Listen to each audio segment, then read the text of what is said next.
जैसे कि इसने कोई गुनाह किया ही नहीं।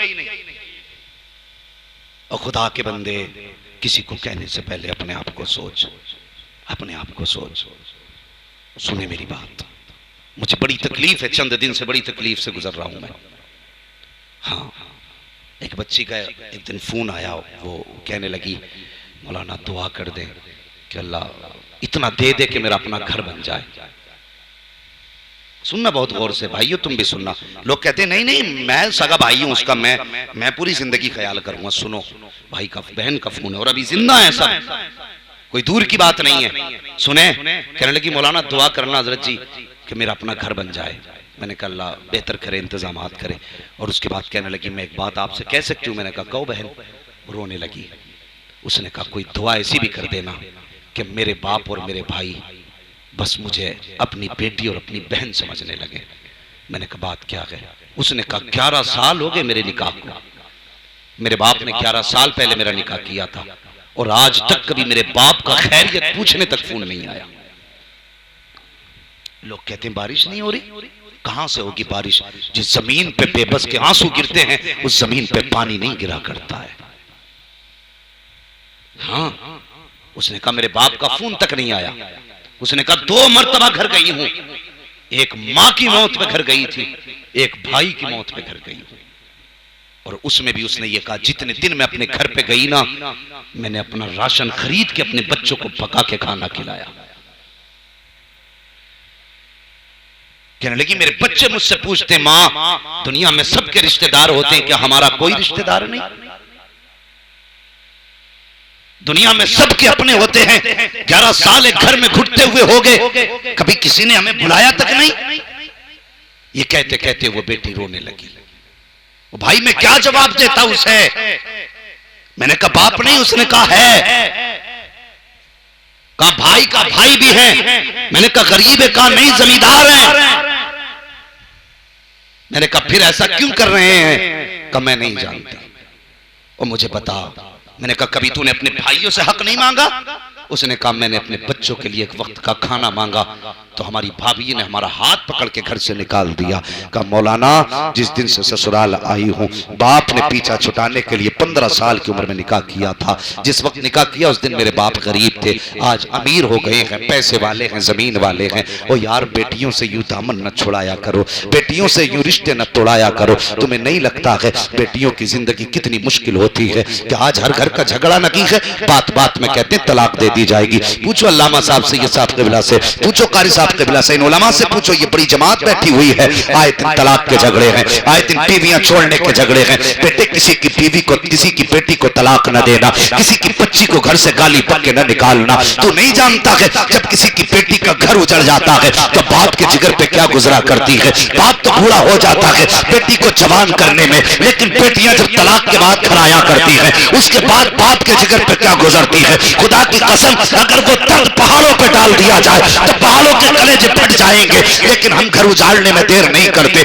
और भाइयों तुमसे गुजारिश है, बहनों को कभी बोझ ना समझना। ये अभी कुछ दिन पहले की कहानी है, एक बच्ची को तलाक दी गई, 3 बच्चियां लेके मैके पहुंची है और अपने बाप के दरवाजे पे गई। बाप था, उसने बेटी को बोझ ना समझा, बेटी की परवरिश करता रहा। वो बच्ची कहती है कब तक बाप पालता? कल दिन बच्ची कहने लगी नाना हमें ये चाहिए। कब मेरा बाप मजदूरी करने गया, जब बाजार में गया बाल सफेद थे। सुनो बेटो तुम भी सुनो, कितनी बेगैरती से बाप को अलहदा करके खाते हो। और कहते हो मौज आ रही है, बाप अलहदा छप्पर में पड़ा है, तुझे लिंटन में मौज आ रही है। और शर्म आनी चाहिए ऐसे बेटे को जिसके बेटे बाप को छत नसीब ना हो और बेटा पंखों में लेटा हो, जिसके बाप को हाथ का पंखा नसीब ना हो, बेटा एसी में लेटा हो। और शर्म कर, अपने बाप को गर्मी में न लेटा बल्कि आज उनको अपने एसी के कमरे में लेटा। मर के कब्र में आएगा, कसम खुदा की तेरी कब्र बनने से पहले अल्लाह तेरी कब्र में जन्नत की ठंडी हवाएं चला डाले।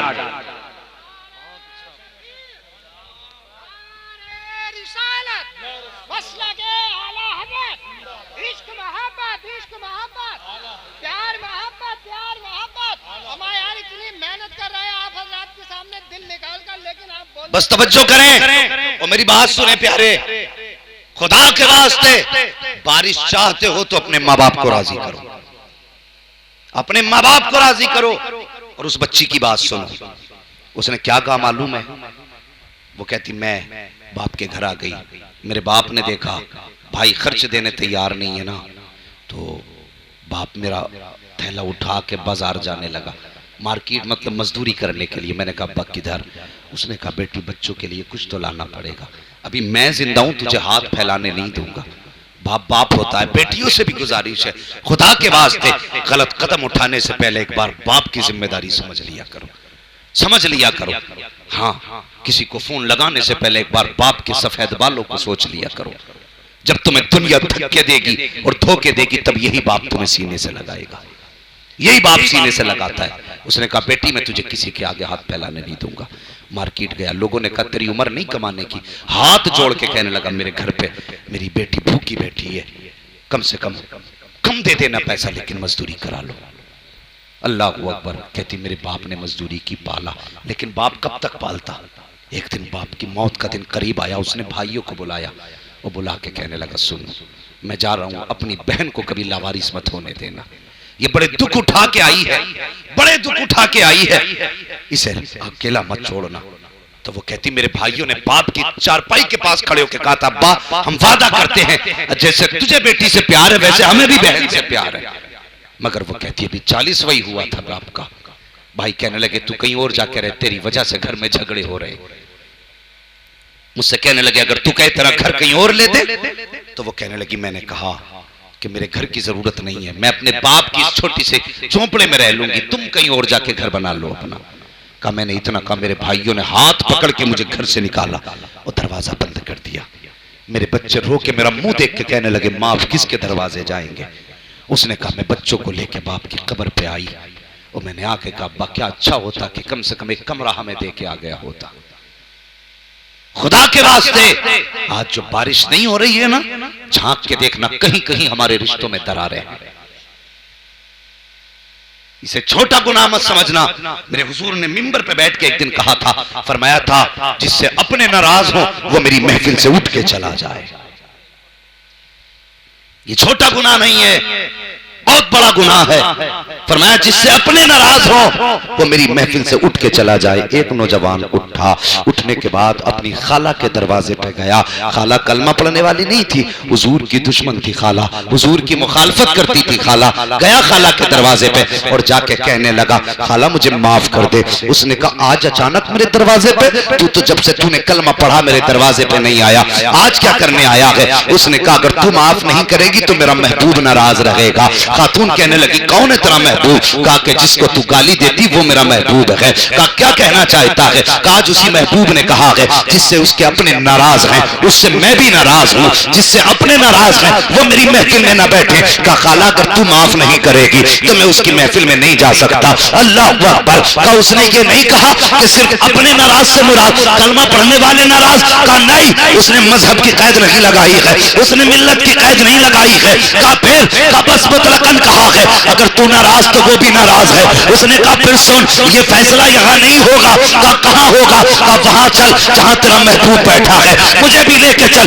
खातून वहां आई है जहाँ मुस्तफा जलवगर है, आका के सामने आके खड़ी हुई। मेरे आका करीम ने देखा खातून की आंख में आंसू है। मुस्तफा अपनी जगह छोड़ के है दरवाजे पे आए, फरमाते बता क्या बात है? खातून कहती है महबूब अब देर न कर, हाथ बढ़ा कलमा पढ़ा ले, मुझे भी अपना बना ले। आका फरमाते इतनी जल्दी किस लिए? ये कैसे हो गया? अब तक तो गाली बक रही थी, अब कलमे की तौफीक। उसने कहा तुमने कहा है जिससे अपने नाराज हो उससे मोहम्मद भी नाराज है। कहा ये भती भांजा मेरा दरवाजे पे आया, जब इसने मुझसे माफी मांगी है और मुझे बताया कि तू तब तक नाराज है जब तक मैं इससे नाराज हूँ, तो मैं समझ गई जो जमीन पर हमें अपनों से दूर नहीं होने देता वो हमको आखिरत में जन्नत से दूर कैसे होने दे सकता।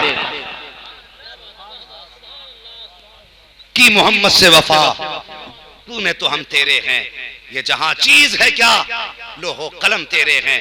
नौजवानों बारिश चाहते हो तो बेटियों को राजी करो, बारिश चाहते हो तो अपनों को राजी करो, रहमतें चाहते हो रब की तो माँ बाप की खिदमत करो, माँ बाप को राजी करो। और जवानों